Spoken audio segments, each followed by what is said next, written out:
9টা কাজ, মুমিনদের 9টা বৈশিষ্ট্য, 9টা গুণ। এই 9টি কথা আল্লাহ পাক রব্বুল আলামিন বলেছেন।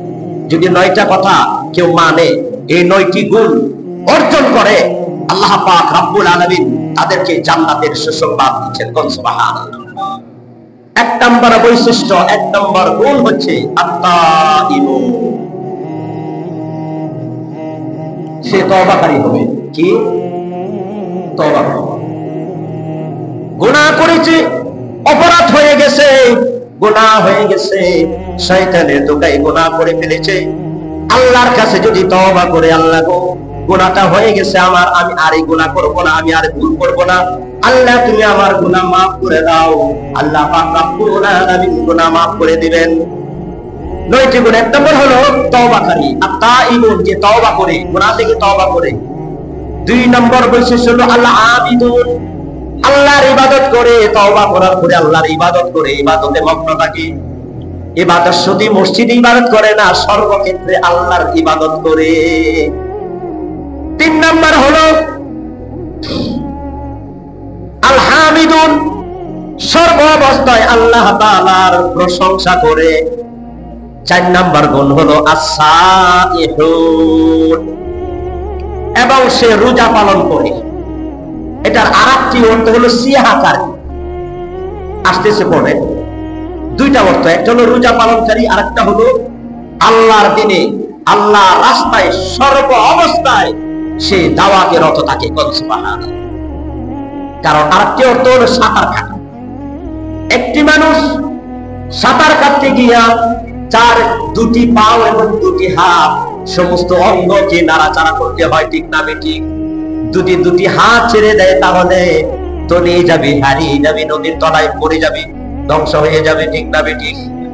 আল্লাহ পাক রব্বুল আলামিন বলেন, হে নবী, সর্ব অবস্থায় আপনি দ্বীনের কাজে রত থাকবেন, আপনি দ্বীনের দাওয়াত দিতে থাকুন। মুহূর্তের জন্য যদি দ্বীনের দাওয়াত দিয়ে আপনি বন্ধ করে দেন, তাহলে আপনি ধ্বংস হয়ে যাবেন, আপনি গোমরাহ হয়ে যাবেন। নাউযুবিল্লাহ। ইবাদত থেকে যদি কেউ সরে যায়, পড়বনে নামাজ, এখন তো বয়স মাত্র 20 বছর, 25 বছর, বাপ দাদার বয়স 40 বছর পরে পড়বে। আরে ভাই আমার যুবক, তুমি কি জানো মৃত্যু উপবিতে বসে আছে, যখনই আল্লাহর হুকুম হবে তখনই পরাণ পাখি বের করে নিয়ে যাবে। ও যুবক, তোমার মতন কত শত শত যুবক আল্লাহ পাক রব্বুল আলামিন অ্যাক্সিডেন্টে বানাইয়া হাসপাতালে ভর্তি করে রেখেছে, ঠিক না বেঠিক? নামাজ পড়ে না, এখানে সেখানে বসে থাকে, অযথা সময় কাটায়। এই অবসর সময়ের হিসাব কিয়ামতের ময়দানে আল্লাহর দরবারে দিতে হবে। তোমাকে অবসর সময় দিয়েছিলাম। অসংখ্য মহিলা, আমার মা বোনেরা যারা আছে, স্বামী আছে বিদেশ, শরীরের ঘাম ঝরানো, রক্ত ঝরানো পয়সা পাঠায়, আর তারা আরামে খায় আর টিভি দেখে বয়ে বয়ে, নামাজ পড়ে না। এই হিসাব দিতে হবে আল্লাহর কাছে, কিয়ামতের ময়দানে জবাবদিহি করতে হবে। স্বামীর পরিশ্রমের পয়সা খাও, নামাজ নাই, টিভির চ্যানেল নিয়ে বসে থাকেন, কিয়ামতের ময়দানে কেউ আপনার সঙ্গী হবে না। ওই সমস্ত মহিলাদের যারা ঊর্ধ্ব অলঙ্গ অবস্থা চলে, পর্দা ছাড়া চলে, বেহায়াপনা, অর্ধ অলঙ্গ, নামাজ নাই, রোজা নাই, এবং অশ্লীলতায় নিমজ্জিত, পরকীয়ায় নিমজ্জিত যারা আসক্ত হয়েছে, কিয়ামতের ময়দানে তাদের বিরুদ্ধেও আল্লাহর নবী এবং আল্লাহর কোরআন তাদের বিরুদ্ধেও মামলা দায়ের করবে। নাউযুবিল্লাহ। সর্ব অবস্থায়। এরপরে আল্লাহ পাক রব্বুল আলামিন বলেন,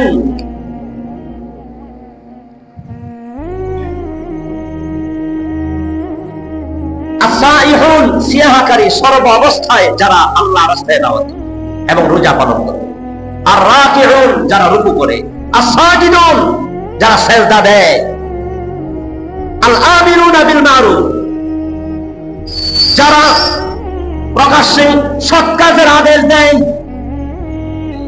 ওয়ান্নাহুনা আনিল মুনকার, এবং যারা অসৎ কাজে বাধা প্রদান করে। ওয়াল হাফিযিনা লিহুদুদিল্লাহ, এবং আল্লাহর আইন, আল্লাহর সীমানা রক্ষা করে চলে, আল্লাহর বিধান মেনে চলে, আল্লাহর হুকুম লঙ্ঘন করে না, আল্লাহর বিধান লঙ্ঘন করে না। আল্লাহর বিধান, আল্লাহ যে কোরআন পাকে আইন দিয়েছেন, বিধান দিয়েছেন, সেই আল্লাহর কোরআনের রাজ কায়েম করার জন্য যারা রক্ত দেয়, কোরআনের রাজ কায়েম করার জন্য যারা রক্ত দেয়, যারা রিমান্ডে যায়, যারা জেলখানায় যায়, যারা আল্লাহর সীমানা রক্ষা করে,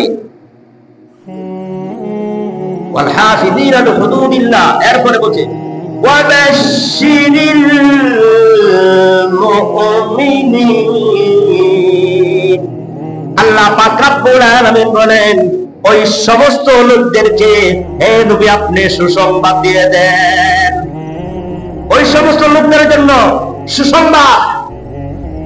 আর আল্লাহর সুসংবাদ হচ্ছে, আল্লাহ যখন সুসংবাদ দেন, কিসের সুসংবাদ দেন? খুশির সুসংবাদ দেন, সেটা হলো জান্নাতের সুসংবাদ। সুবহানাল্লাহ।